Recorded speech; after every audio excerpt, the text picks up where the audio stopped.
The rain had started an hour before Minji Park clocked in for her second shift of the day, and by the time she tied the pink apron over her diner uniform, her feet already ached from 8 hours of standing behind a reception desk answering phones for a man she was terrified of and desperately trying not to think about.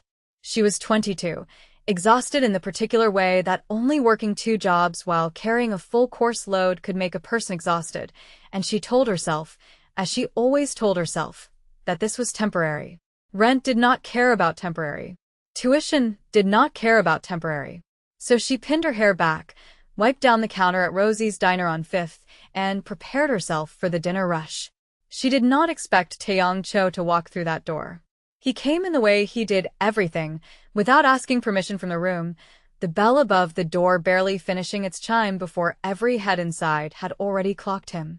He wore a charcoal wool coat over a white shirt open at the collar, the kind of coat that cost more than the diner's monthly rent, and beneath the collar the edge of ink was visible at his throat, dark lines disappearing under fabric like a secret that had decided to only partially keep itself.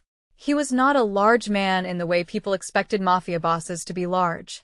He was precise instead, economical in the way he moved, like every motion had already been calculated 3 steps ahead. His eyes swept the diner once, out of habit more than curiosity, cataloging exits and faces the way he cataloged everything, and then they landed on the waitress standing behind the counter with a coffee pot in her hand, and the entire practiced stillness of his face cracked for exactly 1 second. Minji froze.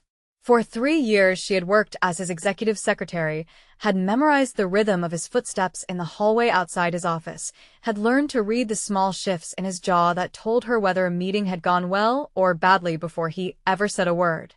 She knew Taeyong Cho in the specific way that came from proximity, from being trusted with his calendar and his coffee order, and the names of men who came to see him and were never written down anywhere else. What she did not know, what she had never planned for, was what would happen if he ever saw the rest of her life, the part she kept folded up small and hidden, the part that involved grease-stained aprons and double shifts and a studio apartment above a laundromat that she could barely afford even working 2 jobs at once. "Mr. Cho," she said, and her voice came out steadier than she felt, which was its own kind of professional reflex. "Table for 1?" He did not answer right away. He looked at the coffee pot in her hand, then at the pink uniform, then at her name tag, which read Minji in small block letters, and something moved behind his eyes that she could not name and did not have time to study before he spoke. "You work here." It was not a question, but she answered it like one anyway. 2 nights a week. And weekends when they need me. She set the coffee pot down because her hand had started to shake slightly, and she did not want him to see that. "Would you like a table?"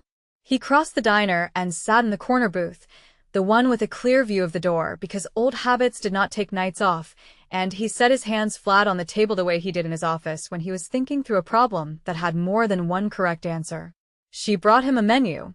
He did not open it. "How long?" he said. "Sir, how long have you been doing this?" "2 jobs." Minji's throat tightened.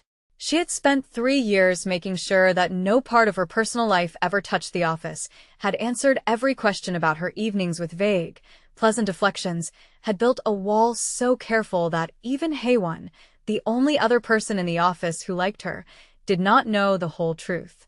Now the wall was standing in front of her holding a laminated menu he refused to look at. "Since I started at the firm," she admitted, because lying to him felt suddenly impossible, felt like it would cost more than it saved. "The pay is good, Mr. Cho, I promise. It's not that. College is just expensive, and I didn't want to take out more loans than I already have, and this place is close to my apartment, so. So, you work 16 hours a day. Some days." He looked at her for a long moment, the kind of look that in the office made grown men go quiet and reconsider whatever they had been about to say. She had seen him give that look to lieutenants who came to him with bad news, to rivals who thought they could bluff him, to anyone foolish enough to lie in front of him. She had never had it turned on her before, and she found she did not know what to do with the attention, only that her pulse had picked up in a way that had nothing to do with fear and everything to do with something else she refused to name. "Bring me what's good," he said finally, closing the menu without opening it. "You'd know better than the paper would." She recommended the roasted chicken, because it was the one thing the night cook never burned, and she went to put in the order with hands that would not quite stop trembling. In the kitchen, Walter, the line cook who had worked at Rosie's for 11 years and had opinions about everyone who walked through the door, leaned over the pass and said, "Lo, girl, who is that?"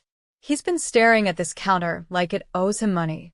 "He's my boss," Minji said. "From the firm." "Aha. And does your boss usually come find you at your second job?" She did not have an answer for that, because she was asking herself the exact same question.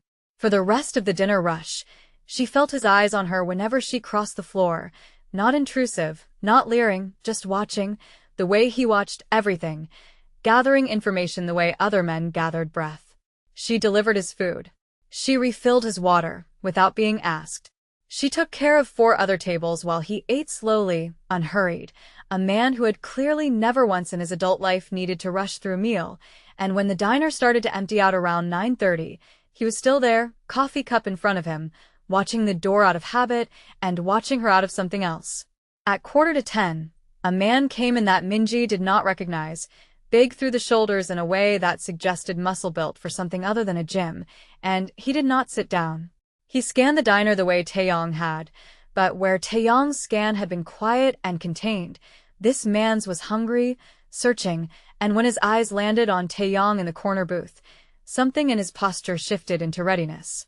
Minji noticed it, because noticing things was how she had survived 3 years working for a man in Taeyong's line of work. She noticed the way the stranger's hand moved toward the inside of his jacket, casual, deniable, the kind of motion that meant nothing to anyone who had never had reason to watch for it. "Sir," she said, low, moving past his table with a coffee pot as cover. The man by the door. "He's reaching for something." Taeyong did not look up right away. He set his fork down with the same unhurried precision he did everything, and when he finally lifted his eyes, they had gone flat and cold in a way she had only seen once before, the day a supplier tried to shortchange him on a shipment and ended up apologizing so thoroughly he never worked in the city again. "Get behind the counter," he said. "There are other people in here." "Now, Minji." It was the first time he had ever used her first name. Something about the sound of it, low and urgent, and entirely unlike the careful professional distance he kept in the office, sent a jolt through her that had nothing to do with the danger in the room and everything to do with him. She did not have time to examine that feeling. She moved. What happened next took 11 seconds, though it felt longer to everyone in the diner who lived through it. The stranger drew a pistol from inside his jacket, and before the first scream had fully left the throat of the elderly couple at table 4, Taeyong was already moving, out of the booth in one fluid motion that did not look rushed even though it happened faster than thought. He crossed the space between them like the distance had personally offended him, caught the man's wrist before the barrel had fully cleared his jacket, and twisted with the economy of force that suggested he had done this exact motion more times than he could count. The gun clattered to the tile. The stranger made a sound like a man who had just discovered gravity worked differently than he expected, and then Taeyong drove him back into the counter hard enough to rattle the napkin dispensers, one forearm across his throat, close enough that whatever he said next was pitched low, meant only for the man pinned beneath him. Minji, crouched behind the counter where he had ordered her, watched through the gap beneath the register and felt her whole body go electric with adrenaline. She grabbed the fire extinguisher from beneath the sink, not because she had decided to use it, but because her hands needed something to hold that was not shaking on their own, and when the stranger's free hand scrabbled toward a second weapon at his ankle, she did not think. She acted, coming up from behind the counter and swinging the extinguisher into the back of his knee with everything she had. He went down hard. Taeyong finished it, quick and clean and merciless in a way that made the rest of the diner go silent, and within another 30 seconds the man was zip-tied with a length of cord Taeyong produced from somewhere inside his coat, as if he had known before he walked in that the evening might require it. "Everyone out," he said to the room, not raising his voice, and something about the authority in it moved the remaining customers toward the door faster than shouting would have. Walter herded the last of the staff into the kitchen. Within 2 minutes, the diner was empty except for Taeyong, the man bleeding slightly from a split lip on the floor, and Minji, standing behind the counter with a fire extinguisher still gripped in both hands like it might grow legs and run if she let go. "You could have died," Taeyong said, and his voice had lost its cold edge, had gone rough instead, something underneath it she did not have a word for yet. "You should have stayed down. You told me to get behind the counter. You didn't say stay there while a man pulls a second gun on you." "That is exactly what I meant. Well, I'm bad at following instructions when people She stopped herself before the sentence finished, heat rushing to her face, and set the extinguisher down on the counter with more force than necessary. "When people I work for are in danger," she finished instead, though they both heard the words she had swallowed. He looked at her for a long moment, and something in his face, some wall she had never seen crack before, shifted very slightly. "Come here," he said. She came around the counter slowly, glass crunching faintly under her shoes from where a plate had shattered during the struggle, and stood in front of him. Up close, she could see a thin line of blood at his knuckles, could smell cedar and something like rain beneath his cologne, could see the way his jaw was tight with an emotion she did not think she had ever seen him allow himself in the office. "Are you hurt?" he asked. "No." "Are you certain?" "Mr. Cho, I threw a fire extinguisher at a man's knee. I think I'm fine." Something that was almost a laugh moved through him, quiet, involuntary, gone almost as soon as it arrived. "Taeyong," he said. "Not Mr. Ja." "Not after tonight." The sound of sirens approaching cut through whatever moment had been building between them, and he stepped back, composure sliding back into place like a coat he was putting back on. "I need to speak to them before they see you," he said. "This man works for a rival organization that has wanted my territory for 2 years. He was not here for me tonight specifically. He was here because he finally located where I could be found alone and unguarded, which means someone on the inside gave him information they should not have had. That is a problem I will solve. But it means you are known to them now, and that is a problem I did not intend to create for you. I didn't ask you to protect me. I am aware." He said it simply, without argument, and something about the plainness of it settled in her chest like a stone dropped into still water. "I am protecting you anyway." The police interview took 40 minutes, and Taeyong handled it with the same precision he handled everything, giving a version of events that was true enough to satisfy, but careful enough to keep certain names out of it entirely. Minji corroborated what he said, because it was, in fact, what had happened, and by the time the ambulance had taken the wounded man away and the last officer had left with a card and a promise to follow up, it was nearly midnight, and the diner smelled like disinfectant and adrenaline. "I'll walk you home," Taeyong said. "I have a shift again tomorrow at 7. Then I will walk you home, and you will sleep, and tomorrow you will not come here.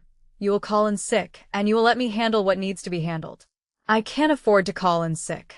"You can," he said, "because I am telling you that you can, and I will make certain the difference is covered."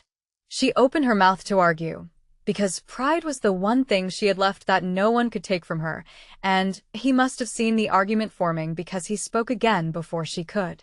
"This is not charity, Minji.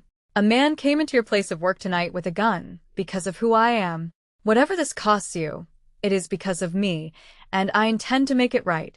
Let me."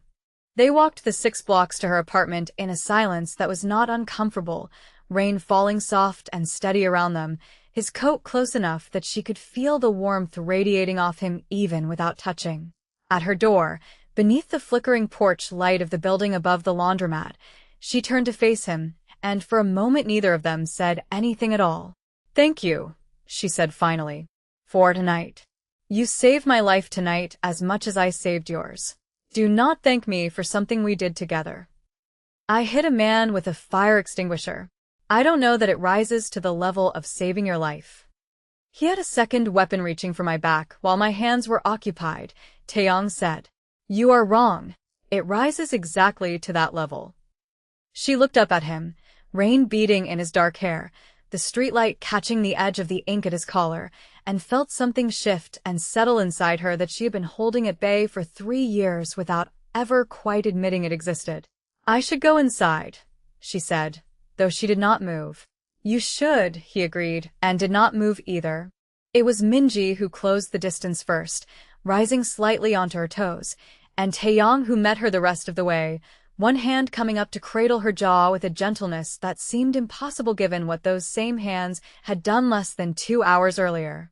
The kiss was brief and searching and entirely unlike anything either of them had planned for that night, and when they finally broke apart, he rested his forehead against hers for a moment, breathing unsteady in a way she had genuinely never once seen from him in 3 years of watching him remain composed through every possible crisis. "I have wanted to do that for longer than I should admit," he said quietly.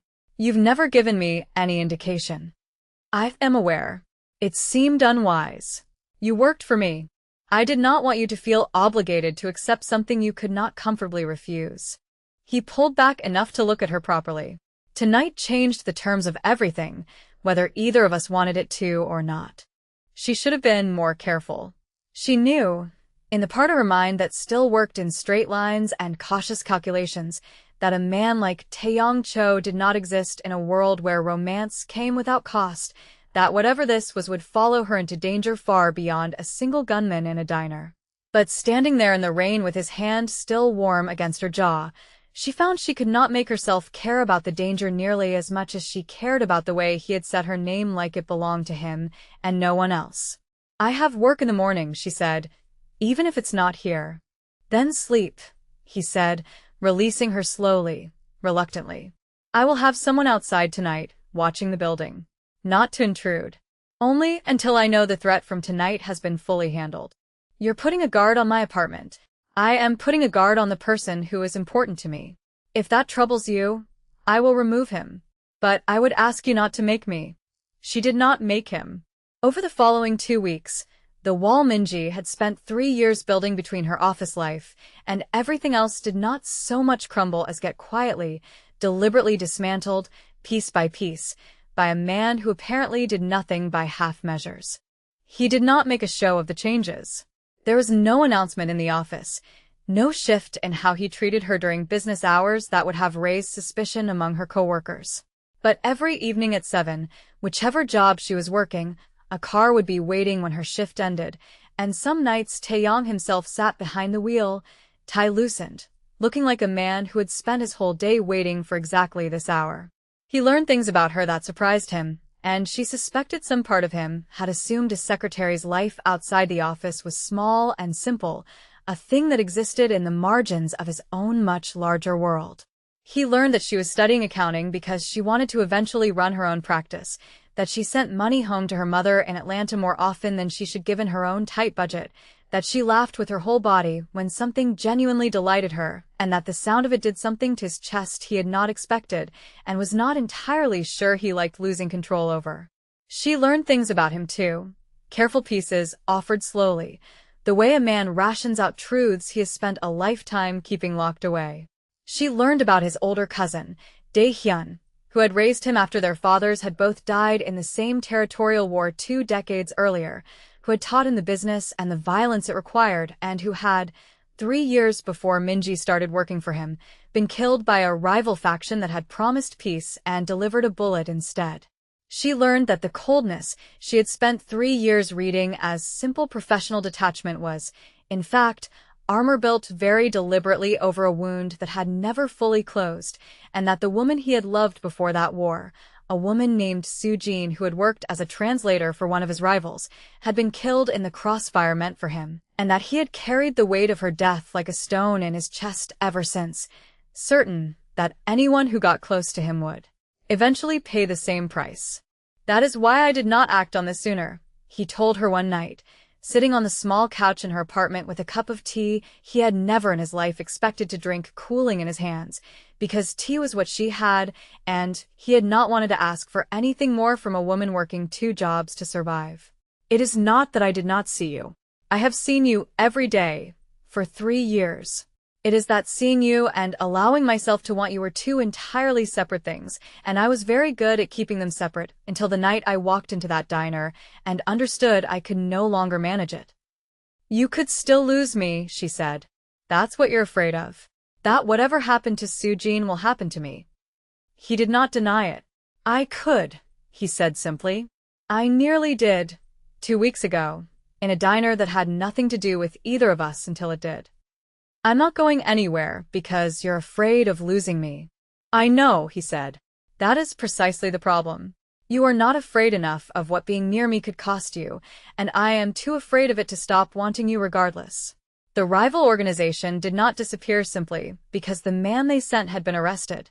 Word moved through the underworld the way it always did, fast and full of embellishment, and within days the story had transformed from an assassin caught by a secretary with a fire extinguisher into a narrative far more dangerous, one that suggested Taeyong Cho had a weakness, a person he would move heaven and earth to protect, and men who had spent years trying to find leverage against him suddenly understood exactly where to look. The second attempt came not for Taeyong, but for Minji directly, 10 days after the diner, on a Tuesday afternoon while she was walking from her accounting lecture to the parking garage 2 blocks from campus. She noticed the car first, a dark sedan moving too slowly along the curb beside her, and years of watching Taeyong's world from the edges of it had taught her enough to recognize the shape of danger before it fully announced itself. She did not run in a straight line because running in a straight line made a person an easy target. She cut sideways into the crowded lobby of the campus bookstore instead, weaving through display tables and startled students, and called the number Taeyong had programmed into her phone under a name that was not his own. They found me, she said, breathless, ducking behind a shelf of textbooks. Near the parking garage on 9th, dark sedan, 2 men. Do not go outside. Do not go to your car. I am 4 minutes away. He was there in 3. Minji watched from the bookstore window as his car pulled up hard against the curb, and 2 more vehicles arrived behind it almost simultaneously, men in dark coats moving with the same economical precision she had seen from Taeyong himself, and within moments the dark sedan that had been trailing her was boxed in on all sides, its occupants pulled from the vehicle before they had a chance to fully process what was happening. She came outside once it was clear the danger had passed, and Taeyong crossed the sidewalk toward her so fast it was nearly a run, catching her face between both hands and searching her eyes like he needed to verify with his own senses that she was truly unharmed. I am fine, she said. I did exactly what you would have wanted. I did not go to the car. You should not have to be so calm about this, he said, voice rough. You should not have to know what to do when men come for you in a parking garage. This is not a life that was meant to touch you. It's touching me anyway, she said, because I chose to stay after that night in the diner. That was my choice, Taeyong, not something you did to me. If you're going to feel guilty about that, feel guilty about the right thing. He held her there on the sidewalk for a long moment, and something in his face, when he finally spoke again, had hardened into a decision. This ends now, he said. Not with more men watching your building. Not with more careful precautions. I am going to find the person feeding them information about you, and I am going to end this permanently. The information, when it finally surfaced 3 days later, came from an unexpected place. Haewon, the office assistant Minji had considered the closest thing to a friend she had at the firm, had been passing details to the rival organization for 8 months, not out of loyalty to them, but because her brother owed a debt to men connected to their operation, and she had been told the debt would disappear in exchange for information about Taeyong's movements and, eventually, about the woman he had started protecting. Minji learned this the way she learned most things now, from Taeyong himself, sitting across from her at her own kitchen table with a folder he had not wanted to bring but had decided she deserved to see. What happens to her? Minji asked, and found that her voice did not shake, though her hands did, slightly beneath the table. That is being decided. I want to talk to her first. Minji. I worked beside her for 3 years, Taeyong. She sat 2 feet from my desk. I want to hear it from her before whatever happens to her happens. She met his eyes across the table, steady despite everything trembling underneath the surface. You don't have to like it, but I am not going to be someone who lets things happen around her without understanding them. Not anymore. He studied her for a long moment, and something in his expression, some final piece of the wall between the man in the office and the man sitting across her kitchen table, settled into place. All right, he said. I will arrange it, but I will be in the room. The meeting happened 2 days later, in a small office Taeyong controlled above a shipping company that had nothing to do with shipping, and Haewon sat across from Minji with red-rimmed eyes and hands that would not stop moving in her lap. They said it was just information, Haewon said. schedules. Where he'd be. I didn't know they meant to hurt you. I swear to you, Minji, I never wanted that. You gave men a way to find me at my second job. You gave them a way to find me on my walk to class. Minji's voice was quiet, controlled, and beneath the table her hand had found Taeyong's without either of them planning it. I understand about your brother. I understand debt makes people do things they wouldn't otherwise do. I've worked 2 jobs for 3 years because I understand exactly what desperation costs a person. But you let them come after me, Haewon. Not him. Me. I'm sorry, Haewon said, and it sounded genuine, and it did not change anything at all. What happened to Haewon afterward was handled quietly. Her brother's debt settled through channels that did not involve violence against her directly, but her position with the organization's rivals ended entirely, and she left the city within the month for reasons Minji did not ask about and Taeyong did not offer. It was not mercy exactly, and it was not cruelty either. It was the particular kind of justice that existed in Taeyong's world, precise and complete, and ultimately less about punishment than about making certain the threat could never repeat itself. The final confrontation, when it came, arrived not through subtlety, but through force, the way most things in Taeyong's world eventually did. The rival organization, having lost their inside source and their 2 attempts against Minji, decided on a final desperate move 3 weeks after the diner, an attempt to strike at Taeyong's territory directly during a warehouse meeting he had scheduled with several of his lieutenants, a meeting whose location had been leaked not through betrayal this time, but through simple surveillance. Months of patient watching finally paying off for men who had run out of other options. Minji was not supposed to be there. She had gone to deliver documents Taeyong needed for the meeting, a favor she had insisted on despite his reluctance, and she was still in the warehouse office when the first shots rang out below, the sound of it sharp and enormous in a way that gunfire on television never quite captured. She went to the window instead of the door, some instinct honed over the past month telling her that the obvious exit was exactly where danger would expect her to go, and from the window she could see Taeyong and his men pinned behind stacked shipping crates, outnumbered by men who had clearly planned this moment for weeks. She looked around the office and found, on a shelf near the door, a fire extinguisher, and something about the sight of it made her laugh, once sharp and slightly hysterical, before her mind cleared into something colder and more useful. Beside it sat a panel of switches for the warehouse's loading equipment, and beyond the window she could see the overhead crane still active from the afternoon's shipment, its massive hook suspended over the exact stretch of floor where the rival gunman had taken up position. She did not think about whether it was her place to act. She thought about Taeyong pinned behind a crate with 3 men firing at him, and she moved. The crane groaned to life under her unpracticed hands, swinging wide and sudden, and the enormous suspended cargo hook swept low across the warehouse floor with a force that scattered the gunman's formation entirely, sending 2 of them diving clear and knocking a 3rd flat before he understood what had struck him. In the chaos of it, Taeyong and his men surged forward, and what followed was fast and brutal, and over within 90 seconds, the kind of violence that Minji had learned over the past month not to look away from even when every instinct told her to. When it was finished, when the warehouse had gone quiet except for labored breathing and the distant sound of the crane still swinging on its chain, Taeyong looked up and found her in the office window above, and the expression on his face was one she had never seen from him before, something between disbelief and a kind of reverence that made her chest ache.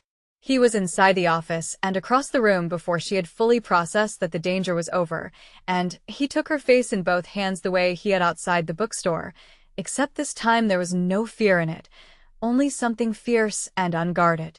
"You could have died," he said. "So could you. I decided I wasn't going to let that happen without doing something about it. You operated an industrial crane you have never once used in your life. It worked, didn't it?" Something broke open in his face then, something he had clearly been holding back for weeks, maybe longer, and when he spoke his voice had none of its usual careful control. "I've spent my entire life since Sujin died believing that loving someone in my world meant guaranteeing their death. I built every wall I have around that belief. And then you walked into it wearing a diner uniform and refused to stay behind any of them." He pressed his forehead to hers, breathing unsteady. I am done being afraid of what loving you might cost. I would rather have you and lose everything than keep everything and lose you.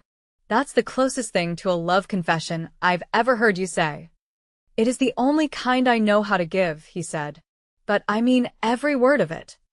In the weeks that followed, the rival organization's remaining leadership, having lost their informant, their assassins, and their element of surprise all within a single month, made the calculation that continuing to pursue conflict with Taeyong-cho cost more than it could ever gain, and the threat that had shadowed Minji's life since that rainy night in the diner finally, quietly, dissolved.